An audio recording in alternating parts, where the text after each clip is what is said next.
Hey everyone, we're back on a video. Yes, we got the Habs and the Leafs tonight. At home, back to back at home for the Habs. We had Monday, now Tuesday, the 24th and the 25th, back to back games.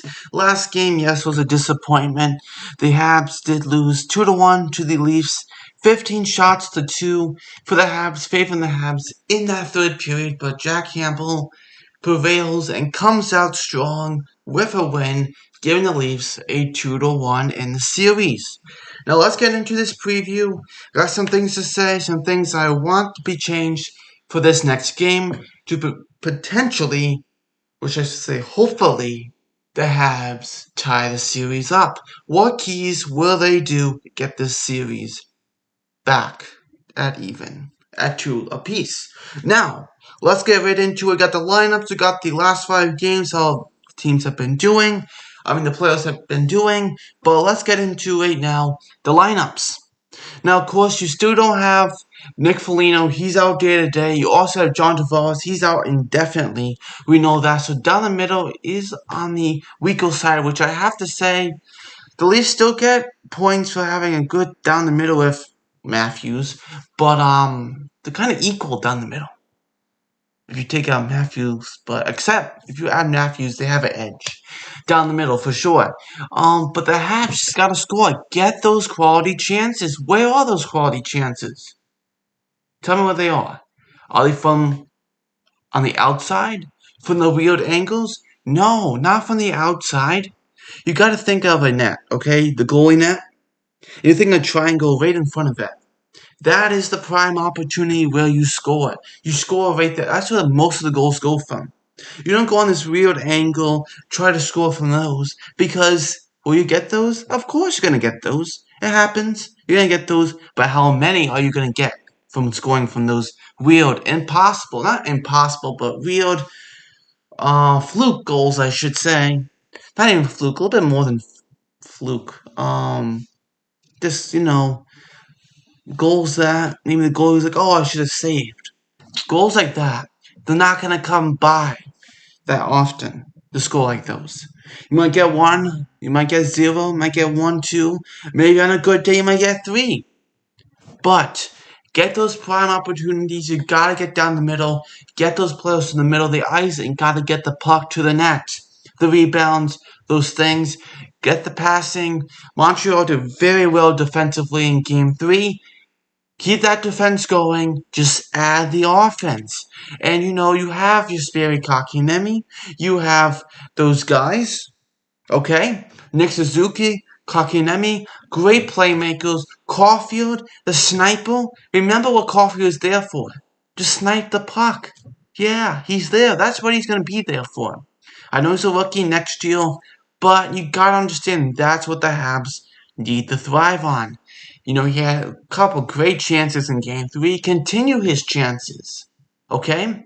Because no one else can score. Unfortunately, they can't. And, you had Paul Byron's goal. Very nice goal with his speed. You had Josh Anderson down the middle. That was beautiful. You had the Suzuki goal. Only 3 goals in the series. Right? It needs to be more.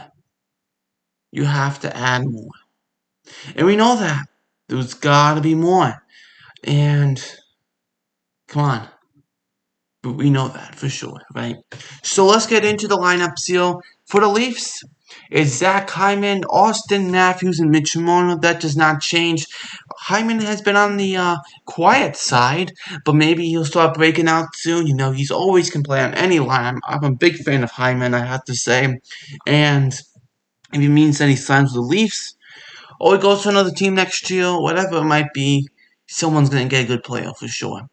Then you have Alex Galchenyuk, Alexander Kerfoot, and William Nylander. Nylander always loves to score against the Habs. Either the Habs and Price. I should say Habs and Price. He likes to score on those players, and he does a very good job doing it because he finds a way to do it.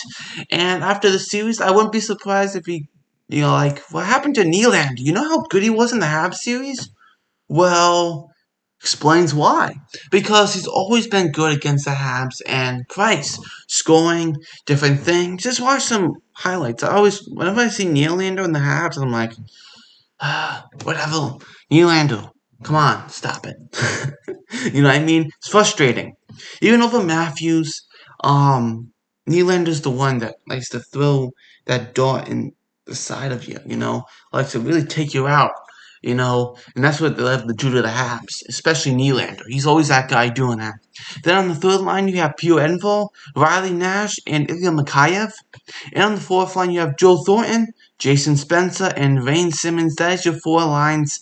You look at thinking if you had John Tavares and you think you're having Nick Foligno in the mix. But you know what? If they can do like last game, have that shutdown mentality between the Leafs. I mean, the Habs won the shutdown mentality. The Leafs are like, fine, we'll play that game too. You want to play that game defensively? All right, we'll play it too. And it just came into game 3 just thinking about that. Who had more talent? And we know who has more talent. Even if you're a Habs fan, it's the Leafs. You know that. You have Matthews, Marno, Nylander. You have these guys, and you know they have more talent. Well, come on. You know that.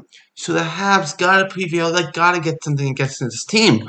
And they lost 2 players here.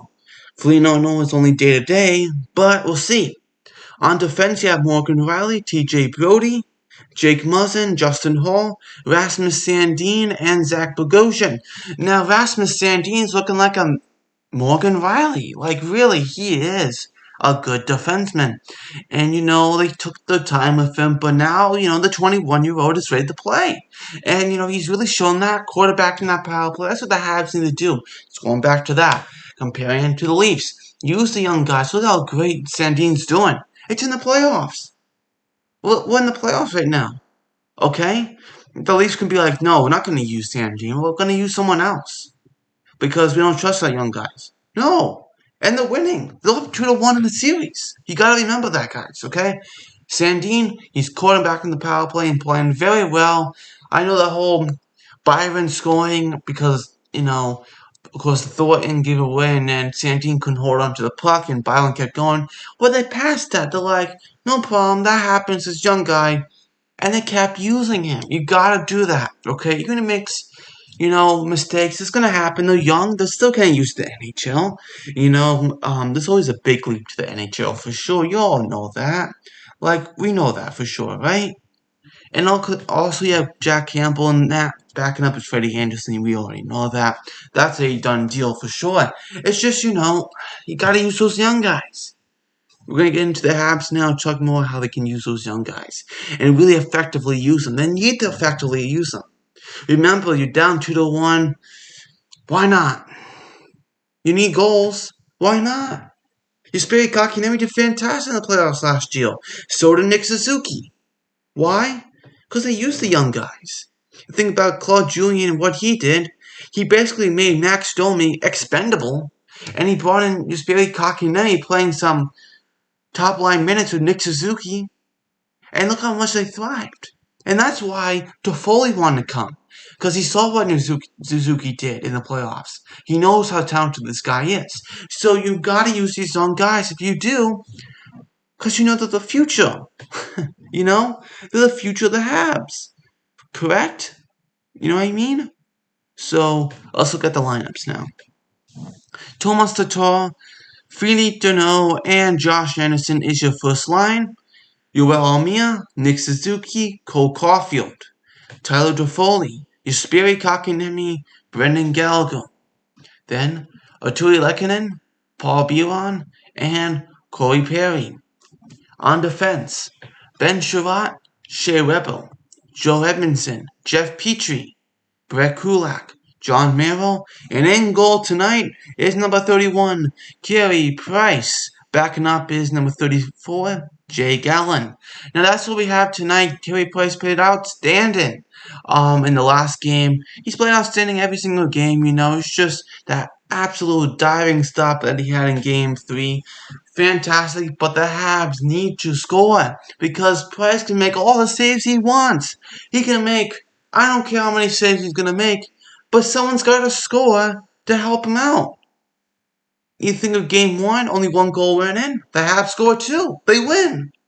Look at that. 1-0 series.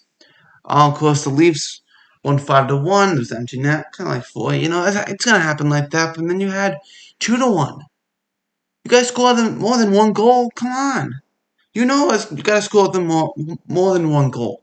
You're not gonna win a hockey game like that 90%, or I should say 95%, unless you're gonna win 1-0. It's not always gonna happen like that. You gotta remember that, right? You can't always win 1-0. He's human. So Carey Price is gonna do the best he can. He's playoff Carey Price, and you gotta do what you can. You gotta score. Price is not going. You don't have to worry about Price. He's fine. He's going to make the saves. He makes the desperation saves. He makes the saves he needs. Things are fine, right? So Cole Caulfield playing with Nick Suzuki and Armia. Interesting. Spirit Kotkaniemi playing with Galley and Toffoli. Interesting. Of course, Stars out and Evans. Both are undisclosed injuries at this point. But Tatar's got to do more. He's got to score. And you know what? I look through the years and I look back and I know. Even last year I kind of really started to realize this, but Tatar's not a playoff performer. He might be a regular season. This year wasn't very good in the regular season. But you think of other regular seasons, very good. Playoffs? Nah. Okay. Not the best. Last playoffs he was streaky. Like 2 goals or 3. And even more than that. We know that, right? So the Habs got to do better. You got to. We know this, okay? And you have Ben Chirac, Shea Weber, Joe Edmondson, Petrie, Kulak, Merrill. Play Romanov. You know where Kulak is? Put Romanov there. You don't want to bug and make him feel awful. Romanov. You got to get him in there. I don't know how you don't put Romanov in here. He makes big ice hits. I know he's confident and all that stuff. But you know what? Put him out there. Show him what playoff hockey's like. Show him. Caulfield's learning that, and he only played a couple games in the NHL. Romanov played the whole rookie season. He needs to be playing. Remember, Romanov's going to be your number 1 D-man in the future. We have Nick Suzuki, Kotkaniemi, they're playing, but you got to use these guys. Also, I had an idea too with Spirit Kotkaniemi. Alright, down the left side. His seams, his passing, his shot. He has great passing and he has a great shot. But maybe try him on the right side. Find new avenues for him. There's definitely we know this for sure. The 20-year-old here in Spirit Kotkaniemi has untapped potential. We know that for Suzuki and Kotkaniemi and Caulfield and Romanov. But you gotta find other areas. It's not working, well, change it up. Maybe on the power play you put your Spirit Kotkaniemi on the right side. Why not? You're not scoring anyways. Try it out. You got to. You got to. You have to change whatever you have. I know the lineups don't change up much of the lineup. You gotta get some chemistry. I think Duchamp changed the line a little too much. Why? Because you try to I'm developing chemistry, and well, you didn't score, so we're gonna change the lineup. Wait, what?